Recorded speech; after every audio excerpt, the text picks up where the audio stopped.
Hello दोस्तों, तो कैसे हैं आप सब। और आज हम एक ऐसी स्काई-फाई मूवी की बात करेंगे जो कि एक ऐसी दुनिया को दिखाती है जो कि हमसे बहुत ज्यादा डेवलप्ड है और यहाँ टेक्नोलॉजी कई गुना तरक्की कर चुकी है। यह जगह दूसरे डायमेंशन में एग्जिस्ट करती है जिसे कि हमारी अर्थ के कुछ साइंटिस्ट ने ही ढूंढा था। मूवी का नाम है टुमारोलैंड और मूवी के ग्राफिक्स और विजुअल्स काफी बढ़िया हैं। सो चलिए अब इस मूवी को शुरू करते हैं। मूवी की स्टार्टिंग होती है फ्रैंक वॉलर के साथ, जहां वो हमें एक काउंटडाउन दिखा रहा है जिसके बाद अर्थ किसी वजह से खत्म होने वाली है। वो अपनी स्टोरी बताता है कि कैसे जब वो एक बच्चा था तब 1964 में वो एक वर्ल्ड फेयर में गया था। दरअसल फ्रैंक साइंस क्रिएशंस में बहुत रुचि रखता था और उसने अपना खुद का एक उड़ने के लिए जेट पैक का एक प्रोटोटाइप भी बना लिया था। बट फेयर में डेविड निक्स नामक आदमी उसे रिजेक्ट कर देता है क्योंकि वो अभी तक उस जेट पैक को ढंग से नहीं बना पाया था। जहाँ उसके बाद फ्रैंक के पास एक लड़की आती है जिसका नाम एथेना था और वो उसे बताती है कि वो बहुत क्रिएटिव है और उसे उसके साथ आना चाहिए। और उसके बाद वो उसे एक ब्लू चिप देती है और उससे कहती है कि वो इसे अपनी शर्ट में लगाकर उसे एक बोट राइड लेनी चाहिए। अब फ्रैंक को कुछ समझ नहीं आ रहा था बट फिर भी वो उस चिप को लगाकर बोट राइड लेने लग जाता है, जहाँ उसकी बोट एक जगह आकर रुक जाती है और एक लेजर बीम उसकी चिप को स्कैन करती है, जिसके बाद उसे एक मशीन में जाने को बोला जाता है। अब जैसे ही फ्रैंक उस मशीन में जाता है तभी वो मशीन उसे दूसरे डायमेंशन में टेलीपोर्ट कर देती है और जैसे ही फ्रैंक बाहर निकलता है तो वो देखता है कि वो एक ऐसी दुनिया में आ चुका है जो कि करंट अर्थ से कई गुना डेवलप्ड है और अब हर जगह यहाँ इंटेलिजेंट मशीनें काम कर रही हैं, जिनमें से एक मशीन उसका जेट पैक भी ठीक कर देती है जिसे कि वो उसने इन्वेंट किया था। अब उसी जेट पैक से उड़कर वो एथेना के पास आता है जहाँ डेविड निक्स भी मौजूद था और एथेना उसे यहीं रुकने को कहती है और उसे बताती है कि वो हर साल अर्थ से कुछ क्रिएटिव लोगों को यहाँ लाते हैं ताकि वो यहाँ इन्वेंशंस कर सके जो कि वे अर्थ पर नहीं कर सकते। अब यहाँ से स्टोरी फिर से सीधा करंट टाइम पर आती है जहाँ हमें फ्रैंक के साथ एक लड़की केसी दिखाई जाती है जो कि अब अपनी स्टोरी भी बताती है कि कैसे कुछ टाइम पहले तक वो सिर्फ एक कॉलेज में साइंस स्टूडेंट थी और उसके पिता नासा में काम करते थे।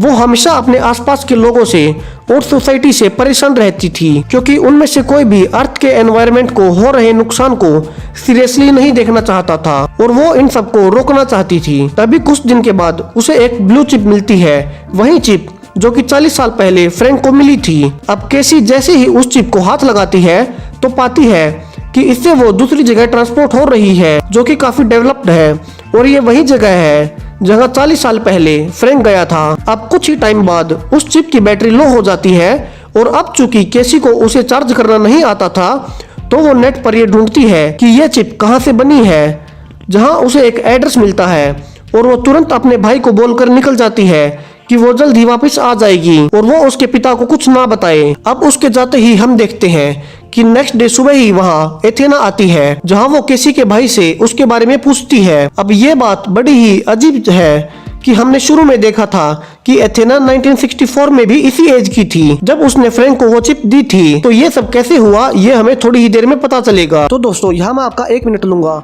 और आपसे रिक्वेस्ट करूंगा कि अभी तक अगर आपको हमारी ये वीडियो जरा से भी पसंद आई हो तो हमारे चैनल को सब्सक्राइब कर हमें सपोर्ट करें। तो चलिए अब स्टोरी को कंटिन्यू करते हैं। अब यहाँ केसी का भाई एथेना को बताता है कि केसी उसी चिप के बारे में जानने के लिए एक एड्रेस पर गई है जो कि उन्हें इंटरनेट पर मिला था। एथेना ये सब सुनकर काफी परेशान होती है और वो भी जल्दी से उसी एड्रेस पर जाने लगती है। पर अब तक केसी वहाँ पहुँच चुकी थी जहाँ उसे एक कपल मिलता है जो कि काफी अजीब थे और वो दोनों वहाँ जाते ही केसी से पूछते हैं कि ये चिप उसके पास कहाँ से आई और वो छोटी लड़की कहाँ है जिसने ये चिप उसे दी है। अब चूंकि केसी अभी तक एथेना से नहीं मिली थी तो वो उन्हें कहती है कि उसे किसी लड़की के बारे में नहीं पता और ये चिप उसे एक जगह पड़ी हुई मिली थी। बट वे दोनों उसका भरोसा नहीं करते और उस पर अटैक कर देते हैं। बट उसी टाइम वहाँ एथेना आ जाती है और उन दोनों से केसी को बचाती है और उन दोनों को मार देती है, जहां हम ये पाते हैं कि ये दोनों असली इंसान नहीं है बल्कि दोनों रोबोट्स हैं। और अब वहां से एथेना केसी को बचाकर कार से ले जाने लगती है जहां वो उसे बताती है कि वो खुद भी एक रोबोट है और वो चिप उसके पास उसी ने छोड़ी थी। यहाँ वो केसी को कहती है कि एक दूसरी दुनिया है, वही दुनिया जो कि उसने चिप के जरिए देखी थी। सो केसी को उसने सिलेक्ट किया है ताकि वे वहां पर जाकर इस अर्थ को बचा सकें। और इसके लिए उसे फ्रैंक के पास जाना होगा और इसके बाद वो उसे एक सुनसान रोड पर छोड़ देती है, जहां से केसी फ्रैंक के घर पर पहुंचती है, जहां वो पाती है कि फ्रैंक उसे अंदर आने नहीं देता। और जब फ्रैंक को ये पता चलता है कि केसी को एथेना ने वहां भेजा है तो वो काफी गुस्सा होता है कि उसे ऐसा नहीं करना चाहिए था और वो केसी को वापस घर जाने को बोलता है। बट केसी यहाँ से घर नहीं जाती है और किसी तरह से फ्रैंक को ट्रिक करके उसके घर के अंदर आ जाती है और वहाँ वो देखती है कि एक काउंटडाउन चल रहा है जिसमें 60 दिन बाकी है अभी अर्थ के विनाश को। तो यहाँ अब फ्रैंक केसी को बताता है कि एथेना एक रोबोट थी जो कि अर्थ से क्रिएटिव लोगों को सिलेक्ट करती है और उसने ही उस रहस्यमय दुनिया जिसका नाम टोमोरलैंड है वहां ले जाती है, जहां वे अपनी क्रिएटिविटी से कुछ भी कर सकते हैं। और एथेना ही उसे 1964 में वहां ले गई थी, जिसके बाद उसने वहां एक ऐसी मशीन बनाई जो कि पास्ट और फ्यूचर को देख सकती है। और उसी से उन्हें पता चला कि ये अर्थ कुछ ही टाइम बाद खत्म होने वाली है। और उसके बाद टोमोरलैंड के हेड डेविड निक्स ने उसे वहां से वापस यहाँ अर्थ पर भेज दिया, क्योंकि वो अर्थवासियों को अर्थ के तबाह होने से पहले उन्हें बचाने के लिए वहां पर ले जाना चाहता था। अब जब फ्रैंक केसी को ये बता ही रहा था तभी कुछ रोबोट्स फ्रैंक को कैमरा पर दिखते हैं। तभी वो समझ जाता है कि इन्हें डेविड ने उन्हें मारने के लिए भेजा है। बट फ्रैंक ने पहले ही उस घर में ट्रैप सेट करके रखा था जिसमें वो उन रोबोट्स को मार देता है और केसी को लेकर वहां से भाग जाता है। और उसके बाद उसका घर भी ब्लास्ट हो जाता है, जहाँ रास्ते में उसे कार लेकर एथेना खड़ी हुई मिलती है, जहां हम ये पाते हैं कि अब फ्रैंक चूंकि टाइम के साथ बूढ़ा हो चुका है बट एथेना अभी भी बच्ची ही है क्योंकि वो एक रोबोट है। और जब फ्रैंक छोटा था तो उसका अटैचमेंट एथेना के साथ हो गया था, बट जब उसे पता चला कि वो एक रोबोट है तो उसे बहुत बुरा लगा और एथेना से उसे नफरत हो गई। जहां एथेना फ्रैंक को कहती है कि बेशक वो एक रोबोट है बट वो खुद से सोच पाने और खुद से डिसीजन ले पाने में सक्षम है और इसलिए उसने केसी को शॉर्टलिस्ट किया है जो कि उस दुनिया में जाकर अर्थ को बचा पाए। अब यहाँ से फ्रैंक उन दोनों के साथ एक मशीन के थ्रू पेरिस पहुंचता है, जहां से वे उस पुराने स्पेसशिप के जरिए जो कि एफिल टावर के नीचे सीक्रेटली छुपाया गया था उससे पहले अर्थ के एटमॉस्फेयर से बाहर निकलते हैं और फिर लाइट स्पीड से वापस अर्थ की तरफ आते हैं, जिससे ग्रेविटी अल्टर होती है और वे तीनों फिर से टोमोरलैंड में एंटर कर जाते हैं। अब यहाँ डेविड निक्स अपने सिक्योरिटी गार्ड्स के साथ आता है, जहाँ फ्रैंक उससे कहता है कि वे अर्थ को बचा सकते हैं और केसी इसमें उनकी मदद करेगी।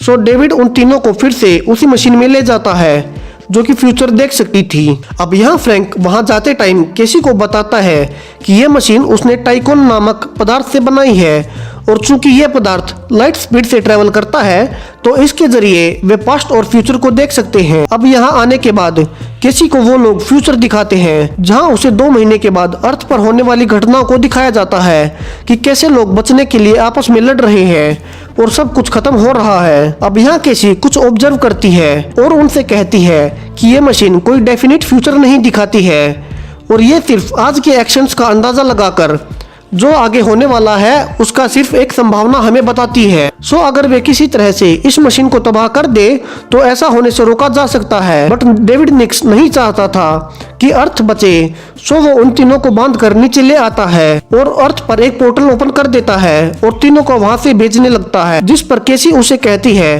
कि वो अर्थ को क्यों नहीं बचा रहा, जिस पर निक्स उन्हें बताता है कि अर्थ के लोग खुद ही बचना नहीं चाहते क्योंकि नेचर बहुत पहले ही अर्थ पर हिंट दे चुका है। बट फिर भी नेता और बड़ी बड़ी इंडस्ट्रीज पैसे के लिए उन सबको इग्नोर करती हैं और एनवायरनमेंट को पोल्यूट कर रहे हैं, तो उन्हें वो सबक सिखाना चाहता है। अब इसी बीच फ्रैंक उनसे लड़ने लगता है और उस मशीन का रिमोट डेविड से छीन लेने लगता है, बट डेविड उस पर गोली चलाता है। बट तभी एथेना बीच में आ जाती है और उसे गोली लग जाती है। इसी बीच डेविड की वहीं दबकर डेथ हो जाती है। अब जब फ्रैंक एथेना को बचाने के लिए भागता है बट एथेना उससे कहती है कि उसका मेन प्रोग्राम डैमेज हो चुका है और अब वो बच नहीं पाएगी, बट उन्हें इस मशीन को उड़ाना होगा। सो वो उससे कहती है कि उसके अंदर एक आर्टिफिशियल बॉम्ब है जिसका यूज करके वे इस मशीन को उड़ा सकते हैं और फ्रैंक उसे अपने जेट पैक की मदद से उड़ाकर उस मशीन के कोर तक ले जाता है, जहां एथेना अपने साथ इस मशीन को भी उड़ा देती है। और अब मूवी के लास्ट सीन में हम देखते हैं कि अब तक फ्रैंक और केसी ने मिलकर अर्थ के फ्यूचर को भी चेंज कर दिया था। अब अर्थ बच चुकी थी। इसके अलावा अर्थ के लोगों को टोमोरलैंड के बारे में भी बता देते हैं और ये मूवी यही खत्म हो जाती है।